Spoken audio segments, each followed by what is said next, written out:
La plupart de mes conseils vont varier si c'est votre première visite au Puy du Fou et si vous venez sur une ou plusieurs journées. Si c'est votre première visite au Puy du Fou, nous vous conseillons systématiquement de venir au moins 2 jours pour vous permettre de voir tous les spectacles et surtout pour ne pas courir. Il faut savoir qu'enchaîner une journée de grand parc et la ciné le soir, c'est sportif. Donc prévoyez le lendemain matin une grasse matinée, surtout si vous êtes accompagné de jeunes enfants ou de seniors. La veille de votre venue, allez sur le site internet du Puy du Fou et imprimez le planning des spectacles. Cela vous permettra de vous organiser à l'avance et de gagner du temps sur le terrain. Téléchargez également l'application du Puy du Fou sur votre portable. Elle vous sera des plus utiles sur place, notamment pour connaître les spectacles complets. Si votre hébergement est dans le Choletais, nous vous conseillons de partir dès 8h30 le matin. Vous éviterez ainsi les embouteillages et passerez les contrôles de sécurité en toute quiétude.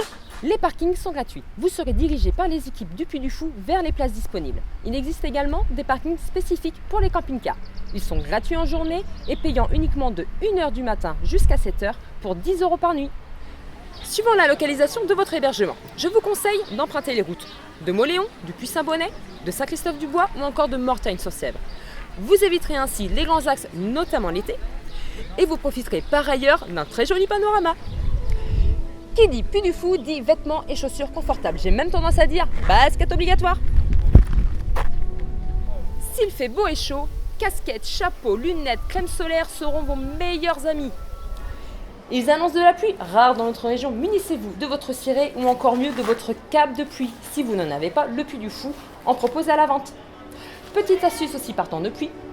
Prévoyez un petit quelque chose pour vous assurer de garder vos fesses au sec, notamment lorsque vous êtes sur les tribunes extérieures. Si vous allez aux noces de feu ou au spectacle de la ciné le soir, emmenez des vêtements chauds, même en été. Les soirées sont fraîches car les spectacles se font au bord de pièces d'eau. Laissez vos vêtements chauds dans vos voitures pendant votre journée au Grand Parc. Pour les noces de feu, vous pouvez revenir les récupérer en fin de journée et re-rentrer sur le site. Il suffira simplement de le préciser au personnel lors de votre sortie. Lorsque vous avez des forfaits sur plusieurs jours, vous n'êtes pas obligé de les utiliser sur des jours consécutifs. Vous avez un laps de temps de 7 jours à partir de votre premier jour de Grand Parc. Par exemple, sur un forfait de 2 jours, si vous commencez votre première journée sur un mardi, vous avez jusqu'au lundi suivant pour consommer votre deuxième journée.